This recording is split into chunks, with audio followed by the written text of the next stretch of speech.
Hoje teremos um bate-papo com ele, perguntas e respostas, coisas cotidianas, coisas da nossa vida, relacionamentos, entre outras dúvidas que a gente possa esclarecer e facilitar a nossa vida, entender de uma maneira espiritual o que pode passar entre nós. Certo?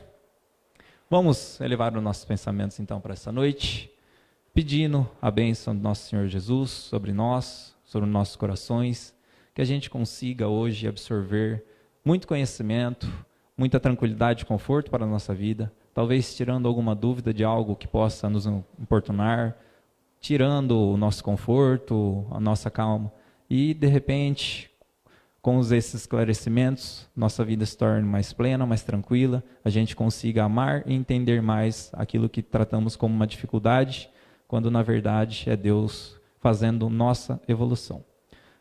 Deus abençoe cada um de vocês, sejam muito bem-vindos.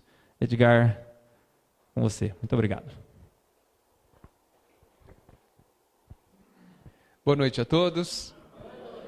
Uma alegria estar aqui, gente. Eu não sei há quantos anos frequento essa casa, de vez em quando, mas fazem certamente mais de 10 anos, né? E é muito bom vir aqui. A vibração que vocês fazem para essa casa nos alimenta também, quem visita, e vocês estão de parabéns por isso. Muito obrigado pelo convite, me honra demais. Infelizmente eu não posso vir mais do que eu gostaria de vir mais, mas porque na segunda-feira eu tenho um compromisso de reunião mediúnica e realmente preciso estar nessa reunião mediúnica. Ela não precisa de mim, mas eu preciso dela. Então, evito faltar ao máximo. Mas, uma vez por ano, é possível, né? Hoje, pensei em fazer algo diferente. Porque, às vezes, eu fico pensando assim, bem, o palestrante é muito ousado, né? Ele decide o que todo mundo vai ouvir, não é? Sem saber se o que ele quer falar, as pessoas querem ouvir. É claro que a nossa doutrina, principalmente quando a gente fala de evangelho, tudo é bom. Mas pensei em perguntas e respostas, dentro da minha capacidade, é claro, para que a gente pudesse falar daquilo que os atormenta, daquilo que não está bem resolvido dentro da gente. Por isso que eu gostaria, se possível, que as perguntas, as questões levantadas, dissessem respeito a relacionamentos, vida, sentimentos, de como agir em determinadas situações. Porque eu acho que esse é o ponto mais difícil da nossa vida. Saber como agir, como pensar, como sentir em determinadas situações. Então, se a gente pudesse conversar sobre isso hoje, eu acho que atenderia a todos nós, eu inclusive. Ok? Sintam-se à vontade. Mas antes, existe alguém aqui que veio pela primeira vez? Está vindo hoje pela primeira vez? Não? Você? Primeira vez? Conhece alguma coisa do Espiritismo? Não? Então eu vou usar você para fazer uma introdução. Eu não vou te perguntar nada, fica tranquilo. Senão ele nunca mais vem, não é? Eu gostaria de falar sobre os pontos que eu considero fundamentais nessa doutrina. Doutrina significa um conjunto de ideias, né? Ela foi organizada, essas ideias estão organizadas nos 5 livros que representam a doutrina espírita. A doutrina espírita não é uma religião comum, como a gente está acostumado, porque não existem líderes. Cada um é senhor da própria vida, né? Se há um senhor, é o nosso Pai. Se há um mestre, é o nosso Jesus, né? Ele é o caminho, como ele mesmo diz. E, então, não há um pastor, não há um padre, não há alguém que determine, que diga o que nós devemos fazer. Não é? No fundo, é a nossa própria consciência profunda, as leis divinas dentro de nós que nos orientam, que são a nossa bússola, né? Mas os grandes pontos da doutrina, que são aqueles que são a base dessa consolação imensa que ela nos traz, primeiro, nós somos imortais. Isso é já o amor do Pai claramente representado dentro de nós. Nós nunca desapareceremos. O que isso significa? significa que o corpo, como uma roupa, se estragará e nós pegaremos outra qualquer dia desses. O corpo não somos nós, não é nós. Mas não morrer significa que nós nunca mais deixaremos de pensar e nunca mais deixaremos de sentir. Não é possível. E usando o linguajar mais jovem, a vida é um jogo que ninguém pode sair dele. E cada vida é uma fase. E como nos jogos de computador, a gente precisa descobrir como a gente passa de fase, não é? Não é assim? E no jogo, olha só, o jogo é muito pior que a vida.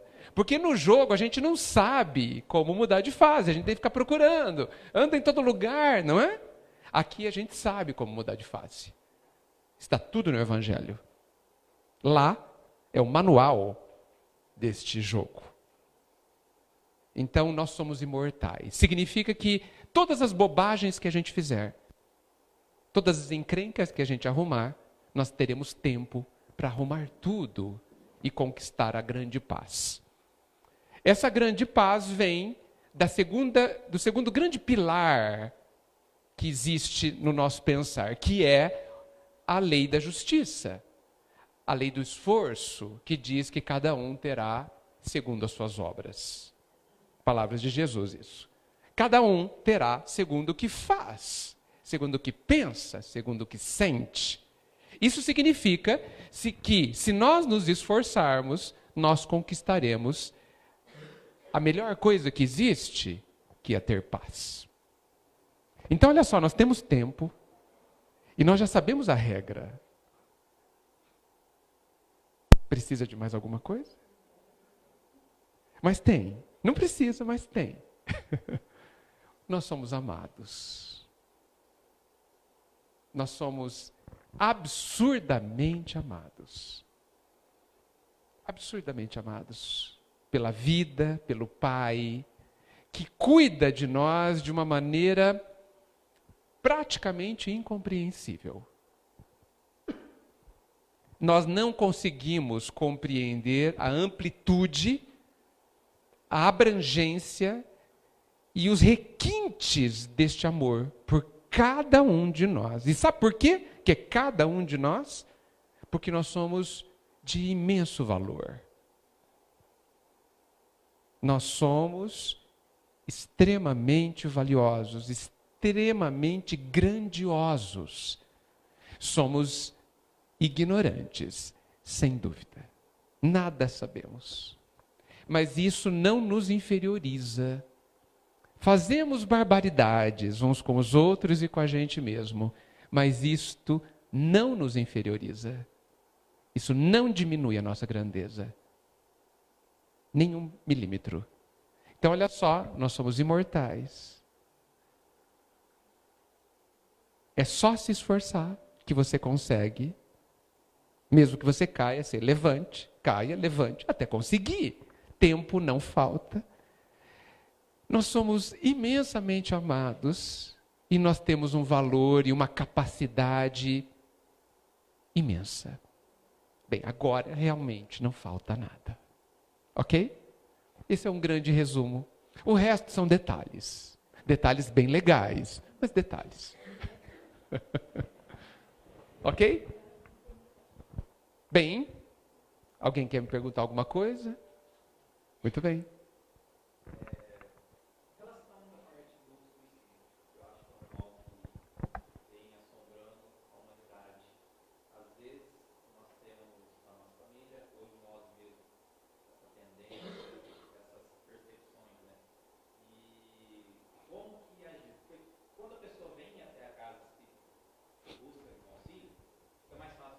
Sem dúvida.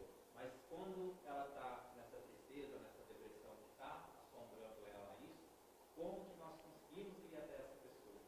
Levar alguma coisa que vá tirar ela dessa tendência? É complexo. Realmente complexo. O ideal é que a gente não chegue, ajude a pessoa a não chegar num determinado nível que cada vez mais se torna difícil de que ela se levante. O suicídio, ele não é o problema. O problema é o que nos leva a ele.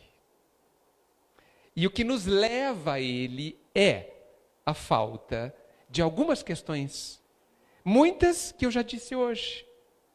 Porque se eu não me considero imortal, por que eu vou sofrer?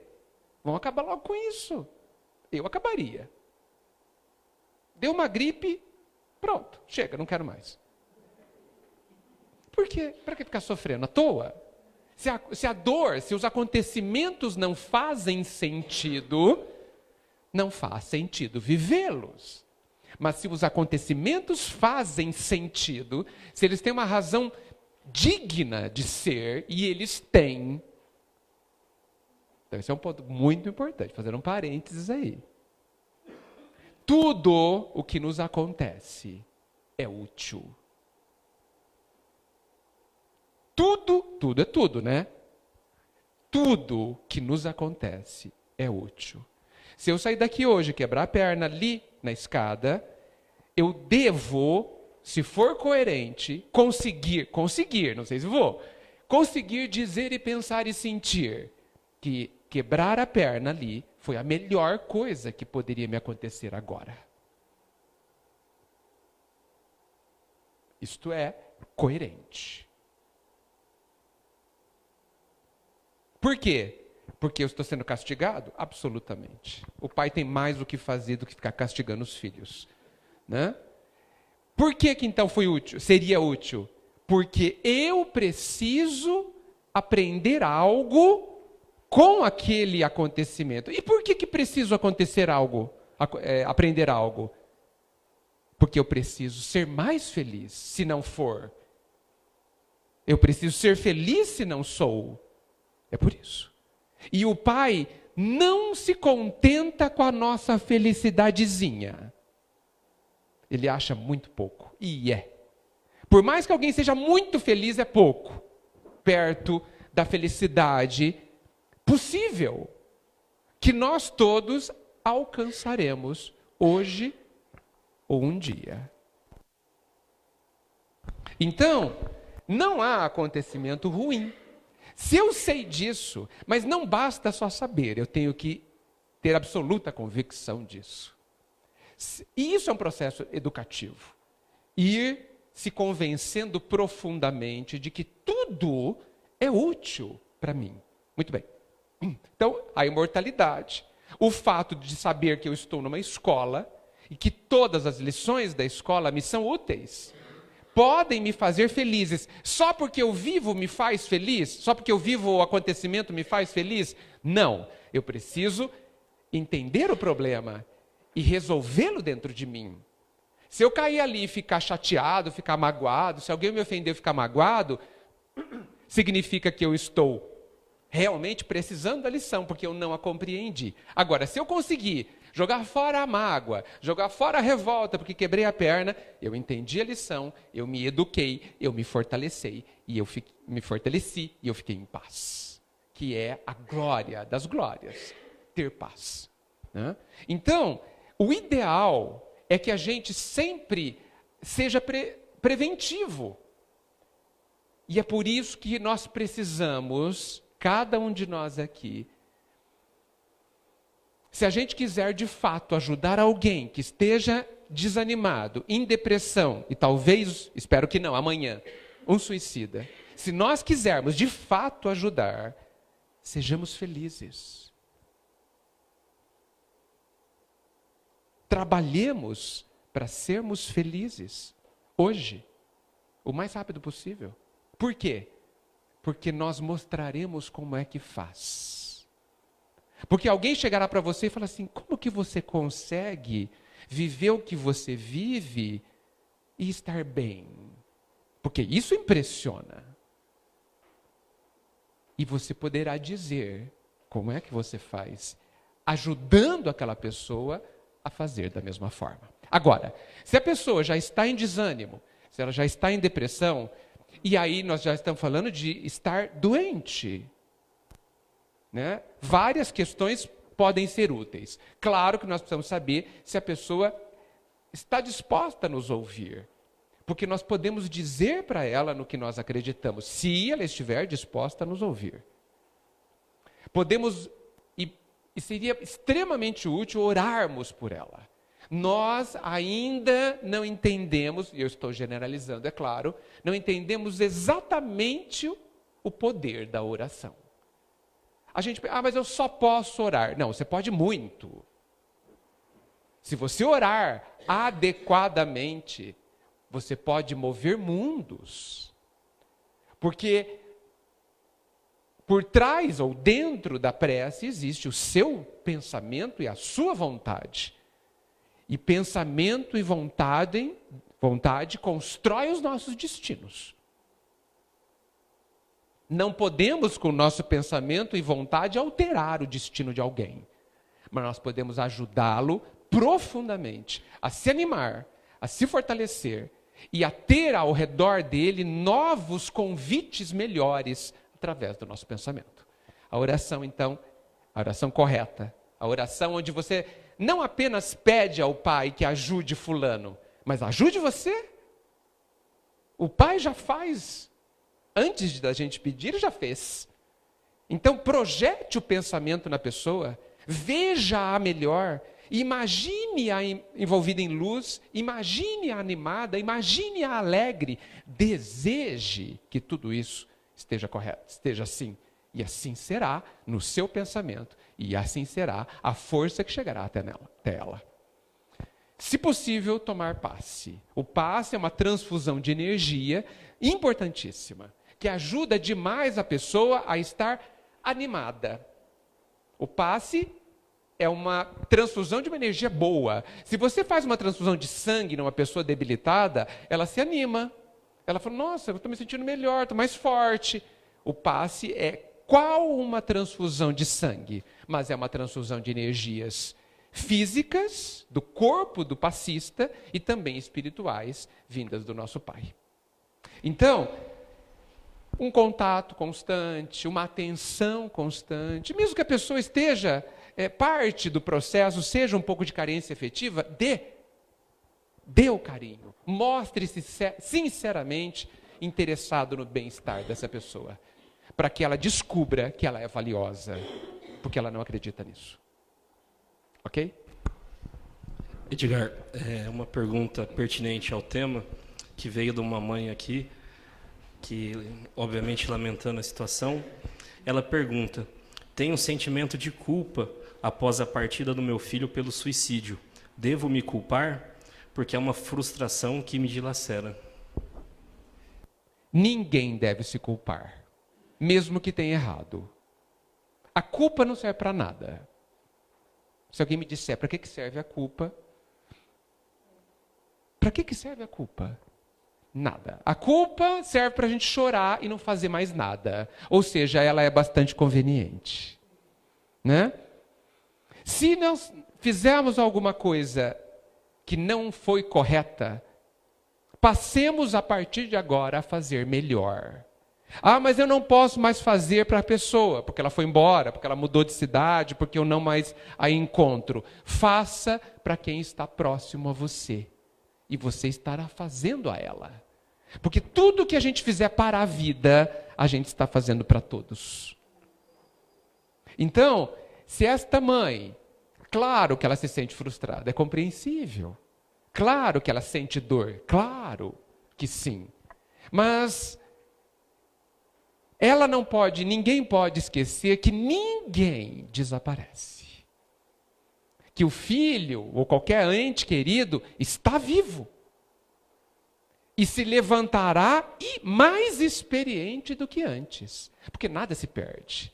Nada se perde. O Pai é tão grandioso que ele faz do mal, com M minúsculo, tá bom? Um bem. Sempre. Ele sempre transformará a lama em ouro. Sempre. Sempre. Então, ao invés de nós revivermos a dor, vamos trabalhar para a luz. Então, vamos visualizar esse filho bem, Vamos desejar que ele esteja bem, que ele compreenda rapidamente o que aconteceu, que ele se reposicione, que ele olhe para frente, não para trás, que ele tenha esperança, porque não há, gente, nenhum motivo nesta vida. E o que eu vou falar é muito sério. Não há nenhum motivo nessa vida para não termos esperança. Eu desafio alguém que justifique a desesperança. Por qual motivo alguém pode não ter esperança? Eu desafio alguém a me dizer. Considerando que eu sou imortal, considerando que eu sou amado, que eu sou capaz. A esperança é óbvia, consequência natural. Ah, mas eu errei muito, matei 10 pessoas. Qual o problema? Você vai ter tempo para arrumar tudo, todas as bobagens que fez. Ah, vai ser difícil, sem dúvida. Mas você vai ter tempo. E se eu cair? Terá tempo para levantar quantas vezes cair.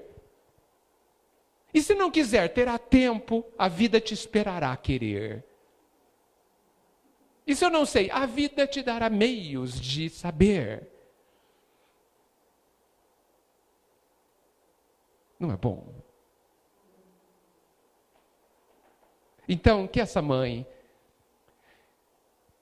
se una ao pensamento de Jesus, visualize esse filho iluminado, porque não há um ser nesse universo em desamparo. O próprio Jesus, muito carinhosamente, disse-nos: Pai, ninguém se perderá. Ninguém ficará para trás. Isso é bom demais. Então, que ela se encha de esperança, jogue a culpa fora. Se não fez o perfeito, guarde a lição para que na próxima vez faça. Use com os filhos que não são do sangue. Encha-se de esperança. Projete o seu melhor para este filho e ele se levantará. E você continuará ajudando mesmo sem vê-lo. Alguém aqui? Oi.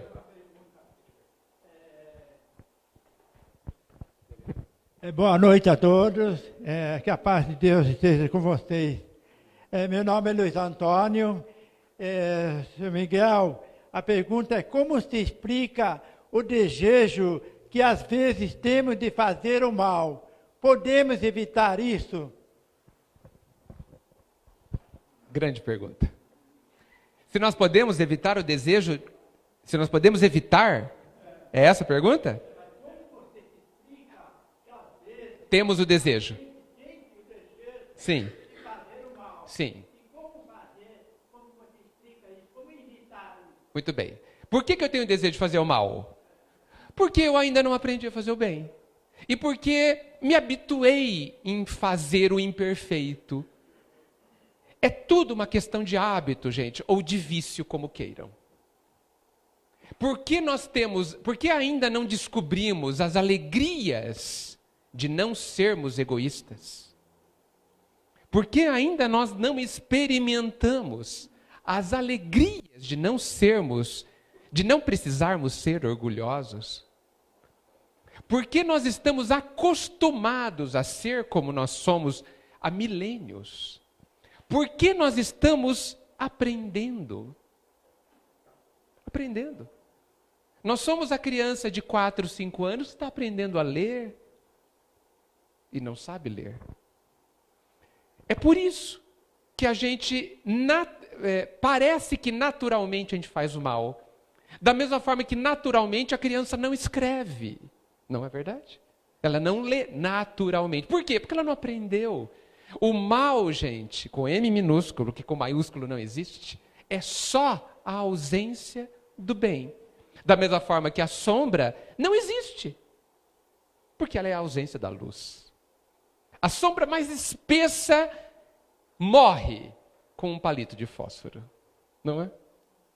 Porque ela não existe. Então, não devemos ter medo do mal, porque basta o bem e está tudo resolvido. E nós precisamos entender o mal como sendo a ignorância, na verdade. Não há uma pessoa má a uma pessoa ignorante? Nós. Nós não devemos nos considerar maus. Devemos nos considerar ignorantes do bem. Não o descobrimos ainda.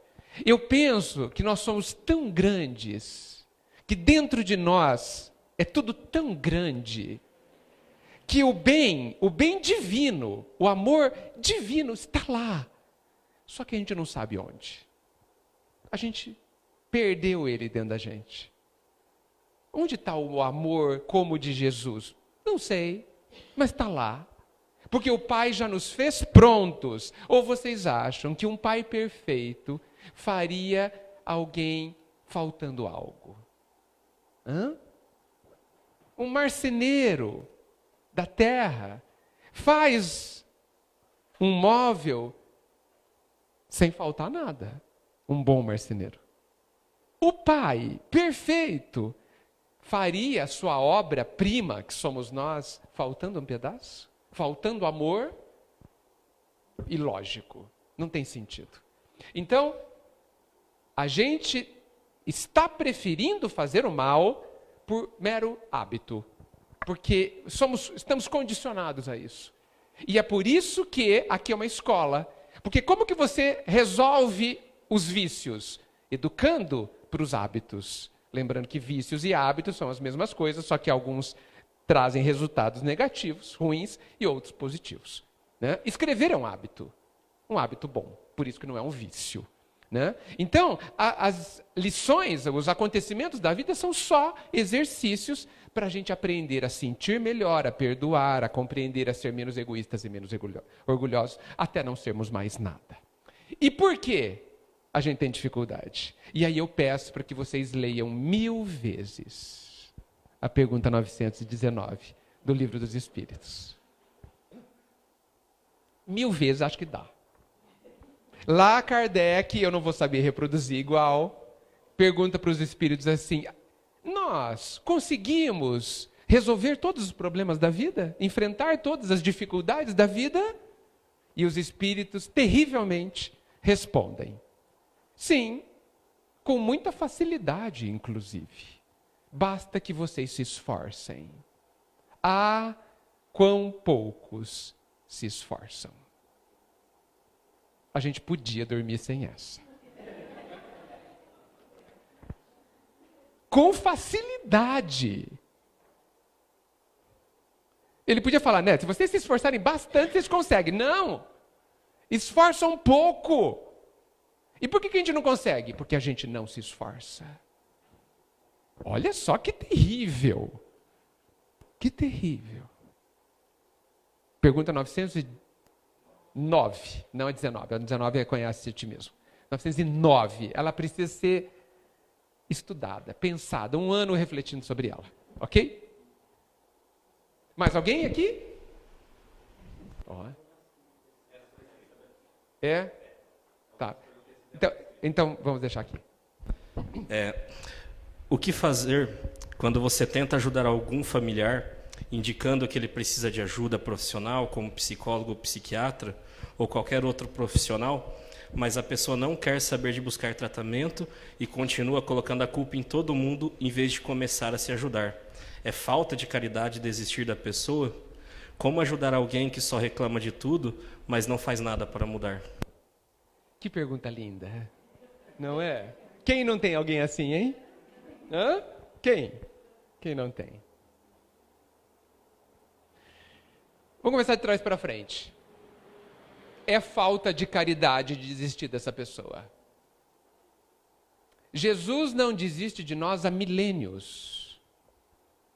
E ele nunca se apresentou a nós com cara feia.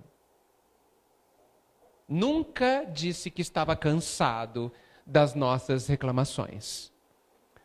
Nunca irá dizer que está cansado da gente ignorá-lo nas horas que está tudo bem. Por quê? Porque ele sabe que todos nós estamos doentes. Porque ele disse que veio aos doentes. Então, quando nós temos alguém mais doentes do que a gente. Um pouco, viu? Não é muito, não. É um pouquinho mais doente que a gente. Como que a gente trata um doente? A gente bate no doente? Xinga o doente? Não, a gente é carinhoso com os doentes. Carinhoso não quer dizer fazer o que ele quer. Porque você também não faz o que o doente quer, faz? Ah, eu quero comer feijoada, ele tem problema de estômago. Não pode comer feijoada. Tá certo? Ah, mas eu quero. Problema seu, com carinho, sem feijoada. Só sopinha. Então, nós precisamos mudar a forma de ver as pessoas difíceis que estão junto de nós. Eles são, vou contar um segredo, nossos professores. A gente não ora para Jesus nos ensinar a ter paciência? O que vocês acham que Jesus faz? Manda alguém bem chato. Como que você vai aprender paciência com alguém legal? Impossível, gente. Então, assim, cuidado com o que pedem. Ele atende, essas coisas ele atende rápido. Não ora mais para ter paciência. Não ora. Só agradece. Melhor. Deixa ele decidir. Pensem, nós somos alunos que não sabemos amar, não sabemos perdoar, não sabemos nem ser felizes.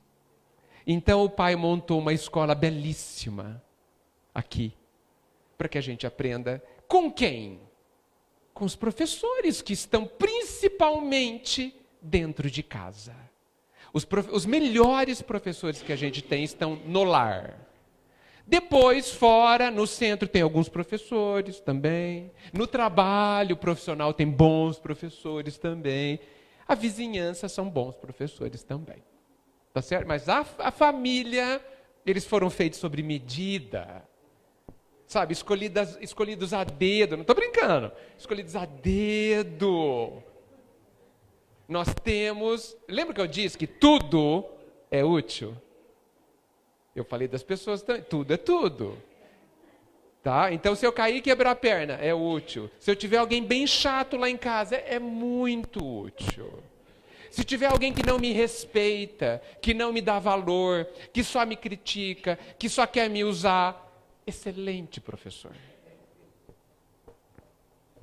Porque sabe o que ele está nos ensinando? A nós termos certeza absoluta de que nós somos valiosos. A pessoa que só é criticada, ela está naquele exercício de falar assim, esqueça o elogio externo. Cadê o elogio interno? A pessoa que é muito criticada, a vida está perguntando assim, por que você não gosta de você mesma? A pessoa que ninguém dá valor, a vida está perguntando, por que você não se dá valor? Pois agora dê.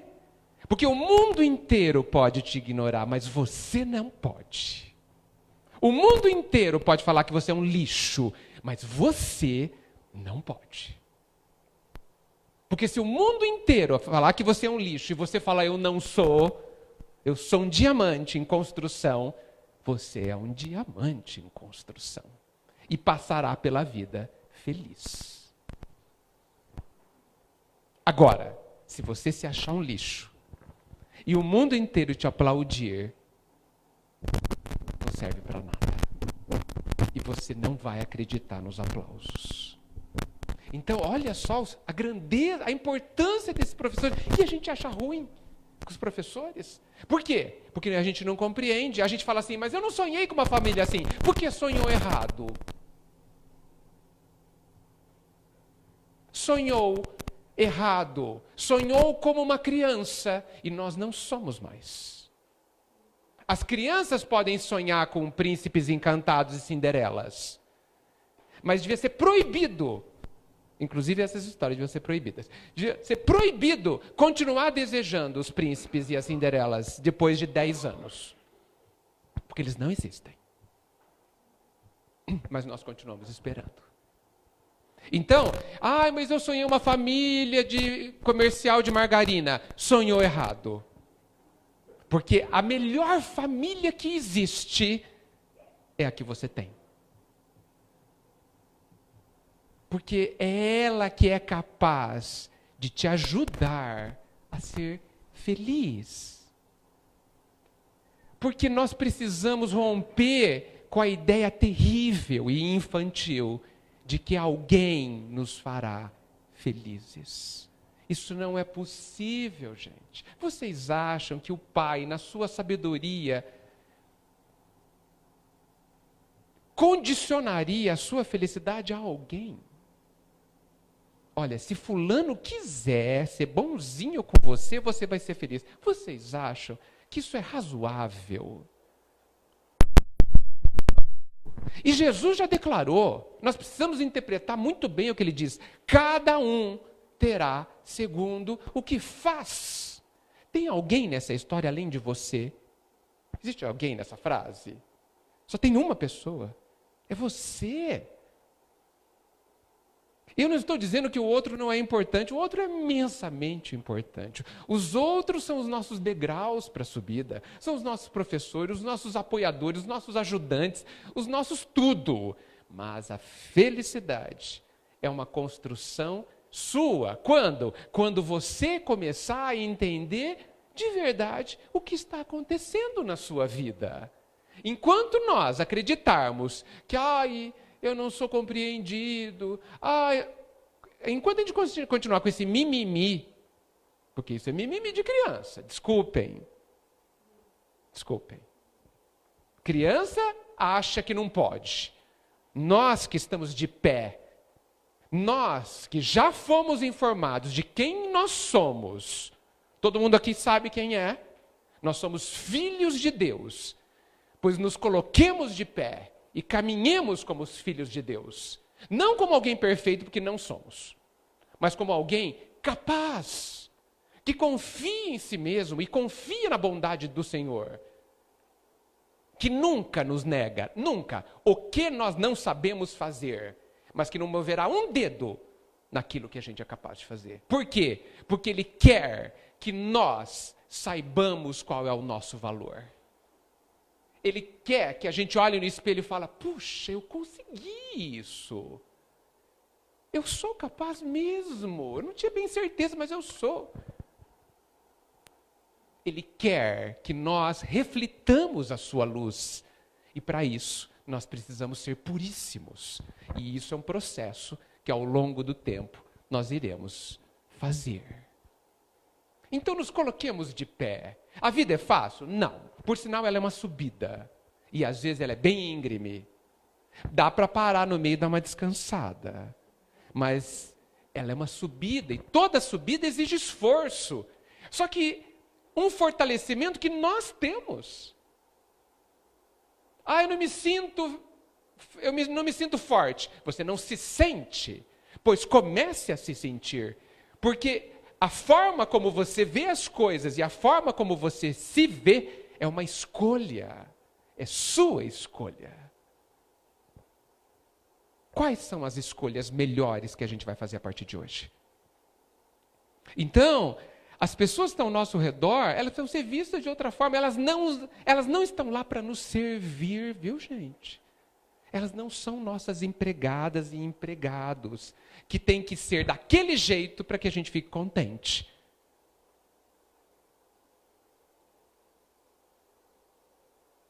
As pessoas estão lá também à busca da própria felicidade.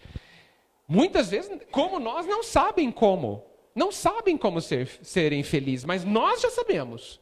Está no Evangelho. Jesus disse assim, eu vim para que tenham vida, e não uma vidinha, mas vida em abundância. Vida com V maiúsculo, vida verdadeira, e não sobreviver. Porque muitos de nós só sobrevivemos. Acordamos, tomamos café, vamos trabalhar, voltamos dormindo. Isso é vida? Não. Isso é sobreviver. Os cães fazem isso. Igualzinho. Para viver, você precisa pensar o que está acontecendo. Pensar o que está acontecendo fora e dentro de você. Descobrir o sentido de cada situação. Descobrir a razão, interpretar o significado de tudo que está ao nosso redor e descobrir como é maravilhoso viver. E como nós estamos cercados de milagres, e eu não estou fazendo uma frase de retórica, isso não é uma brincadeira. Milagres não no milagres no sentido de sobrenatural, evidente, mas coisas fantasticamente importantes e preciosas estão acontecendo a cada instante. E vocês não estão percebendo, e não estão se lembrando, mas o coração do corpo de vocês está batendo agora. Porque se ele não bater no próximo instante, a sua vida muda. Isso não é um milagre? A gente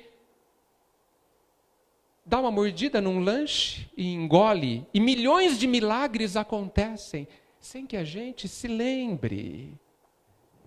E sabe quem é que dá valor a isso?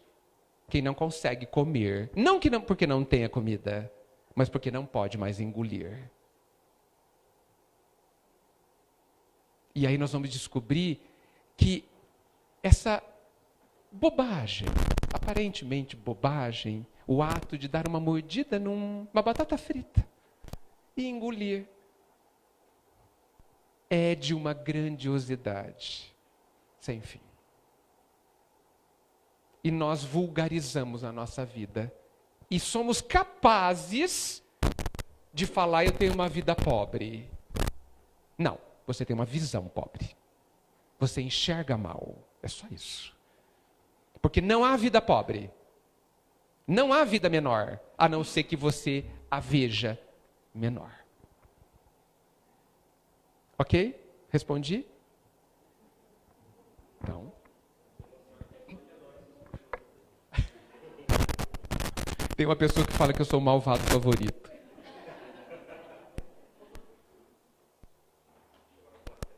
Vamos lá? Você?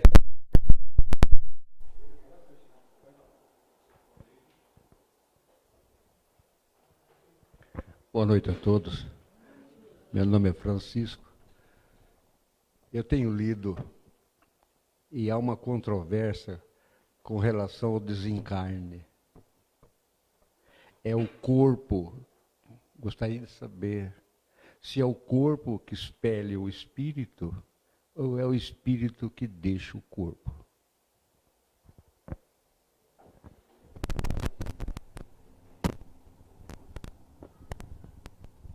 Pode existir as duas situações. O mais comum é o corpo expelindo o espírito. Gente, vamos entender, né? O nosso espírito e o seu perispírito, que para o nosso amigo que vem pela primeira vez, nós entendemos que nós somos formados por 3 partes, aqui encarnados. O corpo de carne, que todo mundo enxerga. Um perispírito, que é como se fosse uma roupa semimaterial, e o espírito. E o espírito é indefinível dentro da nossa capacidade atual. O espírito é como se fosse um ponto de luz. Vamos pensar assim, uma estrela. Eu prefiro estrela. Uma estrela. Só que essa energia, ela não consegue atuar na matéria. Então, entendemos, e isso é muito antigo, muito antes do espiritismo, outras filosofias e religiões falam de corpos diferentes, né? Então, Kardec nos deu o nome de perispírito, tá? Que é o corpo semimaterial. Esse corpo, quando a gente desencarna, ele permanece, é com ele que a gente vê os espíritos e eles atuam. Muito bem. Cada célula do corpo físico está ligada em uma célula do corpo perispiritual. Muito bem? Estão ligados por uma energia magnética, por uma energia, enfim. Conforme o corpo físico enfraquece, né, conforme o nosso fluido vital vai diminuindo, ou diante de um acidente onde nosso corpo se desorganiza e ele não mais consegue funcionar, fazer o que ele tem que fazer, a gente não cabe mais nele. Não existe mais esses pontos de contato. E aí ele é uma roupa velha, uma roupa que não nos serve mais. Isso pode acontecer num acidente de trânsito, pode acontecer se eu cair, bater a cabeça e houver um dano grave nos meus equipamentos físicos, mas também existem situações onde o espírito não deseja mais voltar. A gente vê na literatura, se não me engano, André Luiz ou em Manuel Filomeno de Miranda, algumas situações que falam que o espírito encarnado, muitas vezes, ele pode visitar outros lugares fora do corpo, mas ele não pode ficar muito tempo fazendo isso, porque ele pode decidir não voltar, de tão bom que é lá.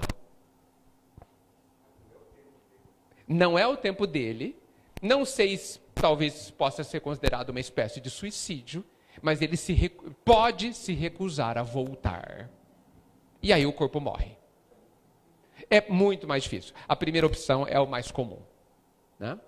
Existe inclusive André Luiz, eu não vou lembrar mesmo qual é o nome do livro, onde uma senhora, uma velhinha, já estava no ponto da morte dela, e ela tinha tanta elevação aqui na Terra, que ela pediu para os espíritos que estavam ajudando, para que ela fizesse a própria desencarnação. Era o momento dela. Eles se retiraram do quarto, né, e ela começou a romper essas ligações com o físico, e ela mesma desencarnou. Isso é bem raro, só para espírito. Eles saíram ali da sala, neste caso. Normalmente nós somos sempre assistidos, porque a gente acha que a gente não sabe fazer isso direito. Mas tudo bem, tem alguém que faça, ótimo. Não é? Ué, pois não?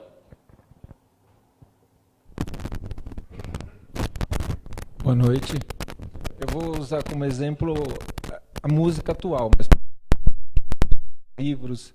Eu queria saber o grau de responsabilidade desses autores e desses intérpretes de hoje em dia da música atual, influenciando essa juventude com bebida, com promiscuidade, com sexo fácil. Então eu queria saber o grau de responsabilidade, que muitas vezes a gente esquece, o cantor está ali cantando, o autor fez essa música, que bonitinha, mas eu queria saber o grau de responsabilidade desses irmãos. Ótima pergunta, bem diferente. Eu considero que o grau de responsabilidade é altíssimo. Nós somos responsáveis, e aí eu vou dar um conceito. Todos nós somos responsáveis pela indução que a gente causa nos outros. Todo mundo que fala alguma coisa e que faz alguma coisa, ou seja, 100% da população, tudo que a gente faz gera um pensamento em quem está vendo. Alguém vai falar assim, nossa, coisa errada, nossa, que legal. Puxa, podia ter feito outra hora. A gente sempre está pensando alguma coisa a respeito de alguma coisa, certo? Isso vale tanto para fazer quanto para falar. Então, eu sou responsável pelos pensamentos que vocês estão tendo, diante do que eu estou falando. Então, isso é válido para escritores e para compositores também. No caso da música, e aí é uma ideia que eu tenho, uma ideia que eu tenho é o seguinte, a música, ela é duplamente perigosa. Porque ela tem dois componentes. Tem a música tocada, como nosso amigo ali estava tocando no violão, e tem a letra. Eu tenho a impressão que quando a gente ouve uma música bonita, a gente se toca, a gente, né, tem um sentimento bom, e normalmente a gente relaxa a atenção à letra. E a letra entra e gruda na gente. E a gente começa a repeti-la e isso vira um condicionamento. Vou dar um exemplo. Todo mundo conhece a música Oceano, do Djavan? Vem me fazer feliz porque eu te amo. Linda, né? Música. Só que a letra é péssima. A letra é extremamente egoísta.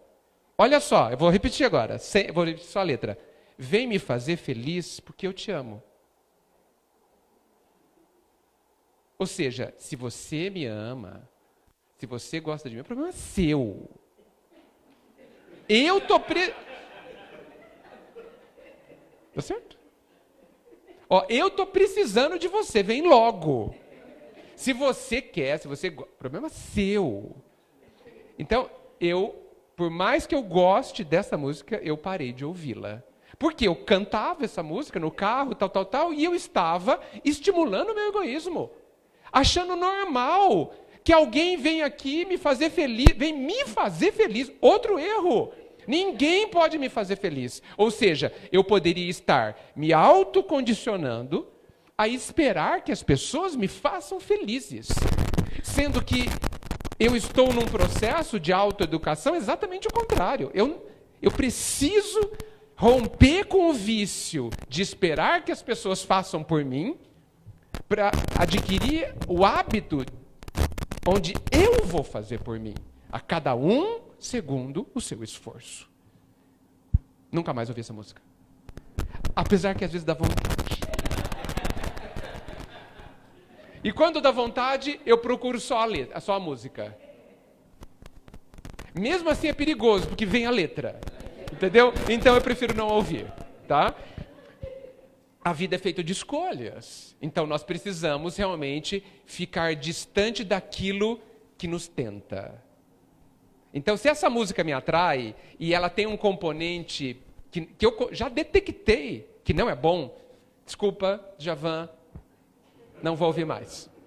E isso é válido para muitas músicas. Agora você pega uma música diferente, no oposto, do Almir Sater, Seguindo em Frente. Uma música grandiosa. Por quê? Porque ela ressalta o melhor de nós.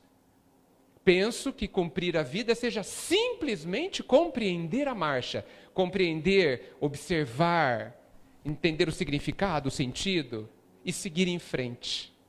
Então, toda essa letra é positiva no sentido de ressaltar ou de estimular o melhor de nós.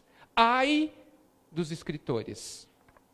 Ai dos compositores, que estimulam a garotada, muitas vezes desatenta, mas não somente eles, a acharem normal o sexismo, né? São vícios. A questão da bebida, que parece que é normal, mas ainda continua chamando de droga, né? Porque a droga lícita e ilícita, mas todas ruins para nós. Ai deles. Ai deles. Uma pergunta diferente. Sem dúvida. Essa aqui é do público também. E agradecer ao pessoal da página. Nós chegamos a bater 180 pessoas. Acho que nunca antes na história do centro aconteceu isso. Edgar, conviver com alguém que sofre de depressão pode ser complicado, pois não sabemos o que dizer ou como agir, sem ofender ou fazer a pessoa se sentir mais impotente. Qual o melhor modo de agirmos? Bem, primeiro a pergunta diz que não é fácil. Risquem a palavra fácil do vocabulário de vocês. A vida é uma subida, portanto, ela é difícil. E por que ela é difícil? Porque nós ainda não aprendemos. Quando a gente estava lá no começo da escola, era muito difícil escrever, não era? Muito difícil. Hoje, é facílimo. Por quê? Porque aprendemos. Então, é difícil até aprender. E a vida só vai ter o que nós não sabemos. Porque não tem sentido ela dar uma lição que todo mundo já sabe. Seria um desaproveitamento de tempo. Então, tudo na vida será difícil. Tudo que é importante, eu vou dizer. Eu estou chegando à conclusão que é o mais difícil. Deve ser aquele o certo. Tá certo? Tá? Qual que é o mais difícil? Então vamos nesse. Né? Deve ser o certo. Tá? Bem, então, é difícil? Sim, é difícil. Exige esforço? Sim, exige esforço. E quando vai ficar fácil? Quando eu compreender que é bom para mim. É bom para mim. É um investimento que eu estou fazendo em mim. É um curso, uma pós-graduação que eu estou fazendo em mim. A gente não paga para ter curso? Então, a vida está dando de graça. É uma questão de ver diferente. Bem, quando nós queremos de fato ajudar alguém, a gente estuda o assunto, né? Quando nós queremos de fato fazer alguma coisa, a gente se prepara, não é? Eu quero passar num vestibular, eu vou lá perguntar como eu faço isso. Eu quero passar num concurso, como que eu faço? Olha, você tem que fazer isso, isso e isso. Muito bem, eu vou lá e faço, se eu quiser mesmo. Eu me preparo, eu estudo o que eu não sei, eu me exercito e tento. Se nós, de fato, queremos ajudar alguém, então devemos nos preparar. Por isso que eu pergunto, queremos mesmo ajudar alguém ou a gente não quer ter problemas? É muito diferente. A gente quer ter uma vida sem dificuldades, sem trabalho, vou colocar assim. A gente quer uma vida boa é vida sem nada para fazer, né? Para Deus essa não é uma vida boa, porque nós não viemos aqui para se divertir. Não que a vida não possa ser divertida, e ela pode, mas ela é uma escola. E na escola nós podemos aprender e amar, e ter alegria em aprender, em se superar, em se descobrir, etc. Então, vamos nos preparar. O que eu preciso fazer diante de um depressivo? Vamos perguntar para o médico A, para o médico B, para o médico C. Vamos estudar algumas coisas. O que Jesus faria? Vamos olhá-lo como um doente da alma, um doente que tem sentimentos contraditórios. Isso porque nós sabemos que há espirituais que agravam a situação do doente, que não são causadores da doença, depressão ou de qualquer uma outra, mas agravam o processo. O que nós devemos fazer? Nós estamos fazendo evangelho no lar? Nós estamos orando, estamos chamando a pessoa para orar, nós estamos envolvendo essa pessoa com as nossas melhores energias, nós estamos sendo pacientes, nós estamos dando limites, porque depende da pessoa, é preciso de limites. Nós estamos nos preparando para dar o melhor para ela. Nós estamos nos lembrando que não somos nós que vamos curá-la, porque ninguém cura ninguém. Nem o médico nos cura, gente. Ele dá um caminho, ó. Geralmente os médicos dão um caminho fácil, eles tomam um remédio. Quando eles falam, faz exercício, é médico ruim. Médico ruim. Não entendeu nada. Por quê?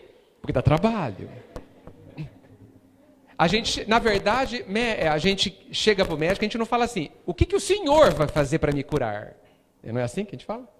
Que a gente pensa? O que o senhor, esse médico não é bom, porque tem que fazer muita coisa. Eu não tenho tempo. Né? Nós precisamos fazer coisas. Porque o Pai é muito sábio. Muito sábio. Ele coloca pessoas, muitas vezes pessoas queridas. E as pessoas queridas nos ajudam a fazer o que a gente precisa fazer. Por um filho nos sacrificamos, por alguém querido nos sacrificamos, aprendemos. O que eu tenho que fazer? Eu tenho que fazer exercício? Farei exercício pelo meu filho. Então olha só como o Pai é sábio, né? Ele nos dá um sentimento para que a gente tenha vontade de fazer o esforço, e esse esforço nos cura, porque nós também somos doentes, muito doentes. E ao nos curar, nos habilitamos a facilitar a cura do outro. Por isso que eu gosto de dizer, a gente ama os nossos filhos, a gente ama os nossos pais, amamos as pessoas que amamos, queremos o bem deles? Sim, ótimo. E então eu digo que a melhor coisa que você pode fazer para as pessoas que você ama é ser feliz.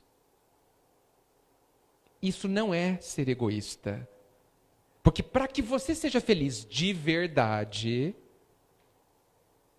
você precisa se tornar uma pessoa melhor. E ao se tornar uma pessoa melhor, você vai ajudar quem está com mais dificuldades, vai estimular e dizer para ela, e mostrar, não dizer para ela, se eu fiz, você é capaz. E você mostra o caminho ainda. Olha, por aqui. Então, nós fazemos um bem imenso quando nós nos melhoramos para as pessoas que a gente ama. Respondi? Muito bem. Eu percebi que já está tarde. Não sei o que vocês... Não. Eu tenho até as 8 horas da manhã.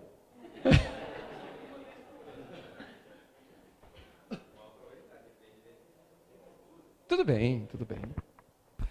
E vou juntar as duas. Edgar, a pergunta é qual a visão espírita, da doutrina espírita, sobre a síndrome do pânico e também um transtorno de personalidade conhecido como psicopatia. Síndrome do pânico ainda é um mistério para a medicina atual.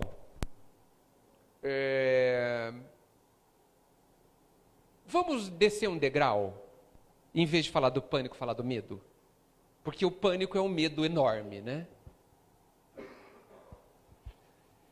O medo, no meu entendimento, é uma das piores coisas que alguém pode sentir. Se eu tiver que escolher, eu prefiro o remorso do que o medo. Minha escolha. Porque o medo nos deixa no chão.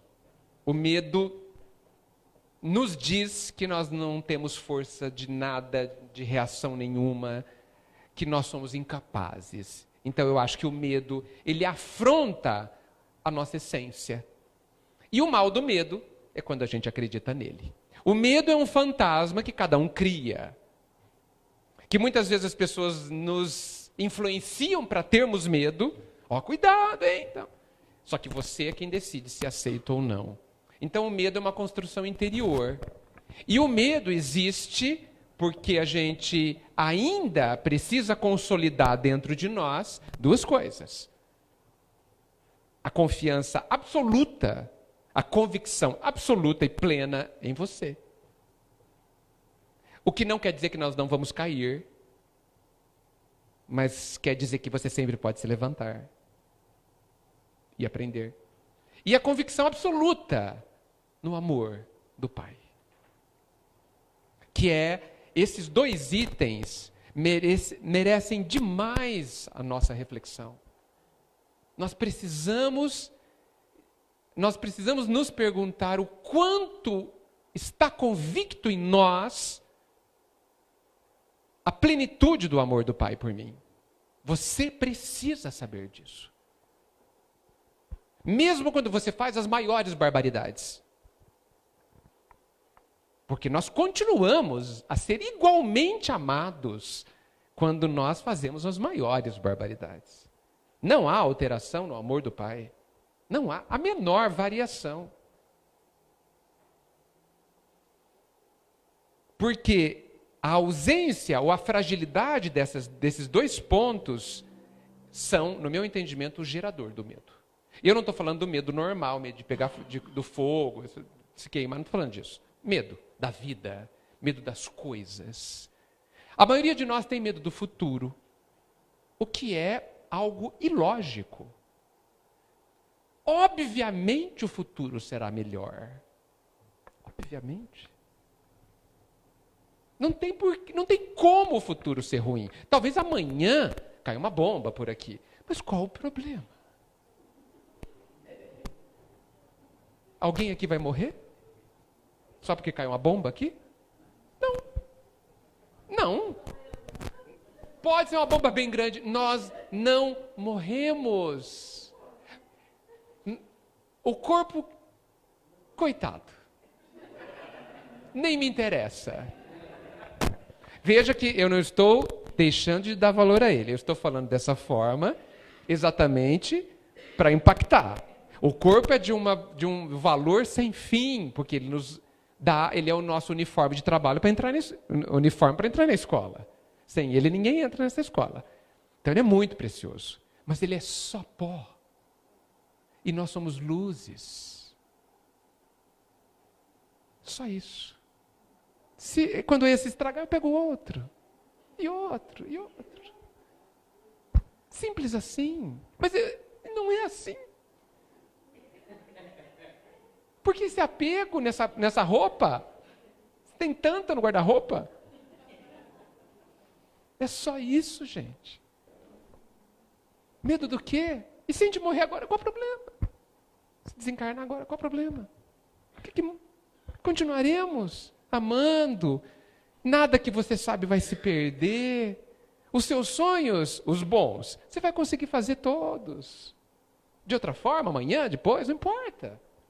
Ai, o que são 200 anos? Uma bobagem. Mas não é, gente. Porque, gente, ou a gente é imortal ou a gente não é. Porque falar que é imortal e viver com medinho do que vai acontecer amanhã cedo é não entender que é imortal.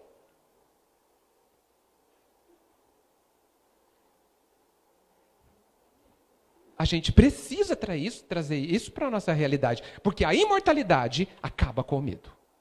A imortalidade significa que todo mundo aqui é super-herói. Que todo mundo aqui é super-homem e super-mulher. Não é isso? Por que o super-homem não tem medo dos inimigos? Porque ele é indestrutível e alguém aqui não é? Não é, gente? Podem fazer picadinho só do meu corpo. A diferença nossa e do super-herói é que a roupa dele também não estraga, porque a nossa estraga. A única diferença. A nossa roupa, eles podem fazer o que eles quiserem, mas comigo, não. Por isso que a gente precisa viver o nosso mundo interior, porque lá nada abala. Nada. E a gente precisa se voltar para a gente e ali construir um lugar de absoluta paz, de absoluto fortalecimento. Então, o medo precisa ser combatido pelo aumento da convicção. Convicção não é acreditar, acreditar é pouco. Porque quem acredita hoje não acredita amanhã cedo. Convicção é você saber. Saber. Você sente que é assim. E é assim. Não há possibilidade de dúvida. Porque é lógico, faz sentido, e 1 milhão de situações nos mostram que é assim. E aí você pergunta para você, e você mesmo responde. É isso. Pronto. Você tem a sua convicção. Isso é um processo interior, particular de cada um, que cada um vai ter que construir. Até esqueci a pergunta. Ah, sim, síndrome do pânico. Então, a grande questão é o medo. Eu já ouvi algumas pessoas dizerem que por trás da síndrome do pânico, e aí eu vou colocar entre aspas, porque eu ouvi dizer, pode ser que seja isso, mas eu realmente não tenho certeza e também não tenho nenhum tipo de grandes indícios. Que por trás da síndrome do pânico existe uma mediunidade. Tá certo?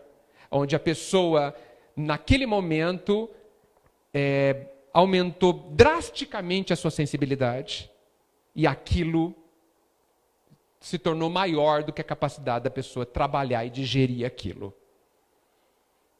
Pode ser, mas é preciso ser estudado com mais cuidado. Tá? De qualquer maneira, eu entendo que os grandes antídotos da síndrome do pânico chama-se esperança, que você tem que construir, que não vem à toa, a imortalidade e o amor do Pai e a própria capacidade que eliminam o medo ou derrubam o medo drasticamente, porque isso faz com que você esteja em paz quase que permanentemente. Sobre a psicopatia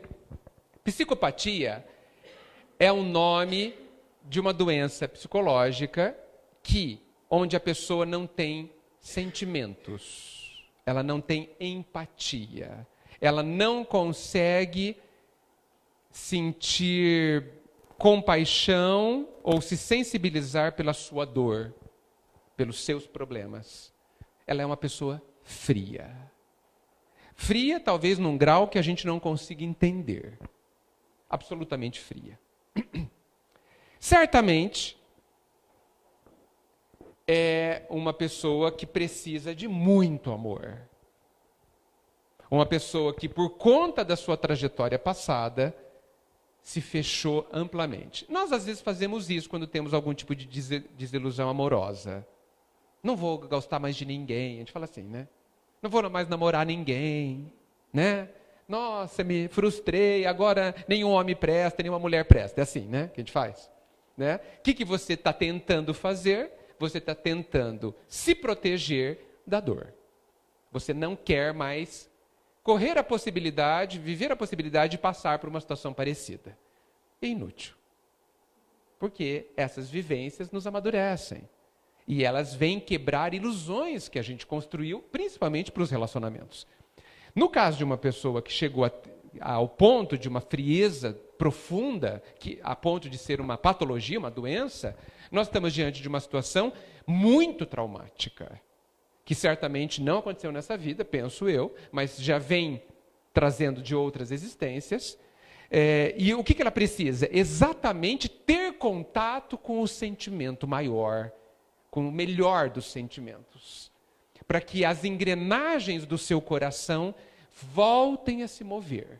Vocês sabem que qualquer engrenagem que não funciona enferruja. E se enferruja, endurece. E tudo na vida que se paralisa estraga. A água parada apodrece. A energia parada no nosso corpo causa as dores musculares, nervos, tendões, etc. Então tudo, a vida é movimento. Olha a natureza, sempre se movimentando.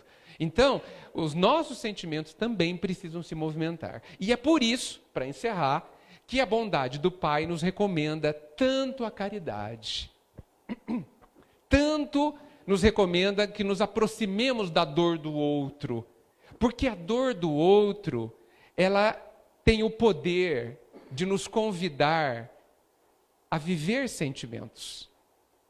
Ela tem uma força, a dor do outro, de fazer essas engrenagens muitas vezes enferrujadas, não totalmente, mas em alguns pontos, voltar a se mover. E, gente, para finalizar, tudo tem a sua função. Vocês sabem que o estômago, ele se realiza digerindo alimentos, tá certo? Quando você não se alimenta, ele dói, tá certo? De fome. Por que ele dói? Vou fazer uma brincadeira. Ele chora, porque ele não está cumprindo o seu papel. Não há nada a digerir. O nosso coração também. O nosso coração sofre quando ele não ama. Ele não sofre quando ele não é amado. A gente se engana. Ele sofre quando ele não ama. Vamos analisar o órgão. O que o coração faz? O físico. Ele pega todo o sangue do corpo, não pega nada para si e distribui. Ou seja, o coração é o órgão da doação. Ele, por outras vias, pelas coronárias, ele fica com um pouquinho de sangue que precisa para viver. Mas o coração que ele pega, cheio de oxigênio, vindo do pulmão, ele distribui para cada uma das suas amigas, que são os bilhões de células do nosso corpo. Mais um milagre. Quando então, fazendo uma analogia, quando nós não amamos, sofremos. No fundo, esta é a causa de todas as dores. E é por isso que o Evangelho diz que a solução de tudo é o amor. A solução de tudo é amar e não ser amado. Vejam como nós estamos indo na direção errada, fazendo de tudo para ser amado. Nós não ganharemos muita coisa nessa direção. Porque o Evangelho, que é a boa notícia, nos diz que a boa notícia, a nova notícia, é: amem e seremos felizes. Encerramos? Hã? Vamos encerrar, gente? Eu acho que nós já temos bastante material para pensar. Oi. Gente, o Edgar só pode vir uma vez por ano. Se as palmas forem bem fortes, a gente convence ele a vir duas.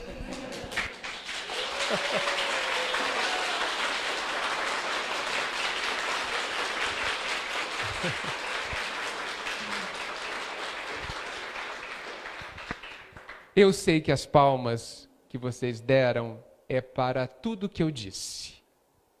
Porque, de fato, a doutrina e o Cristo, porque elas são inseparáveis, elas são capazes de nos trazer realmente um brilho de viver.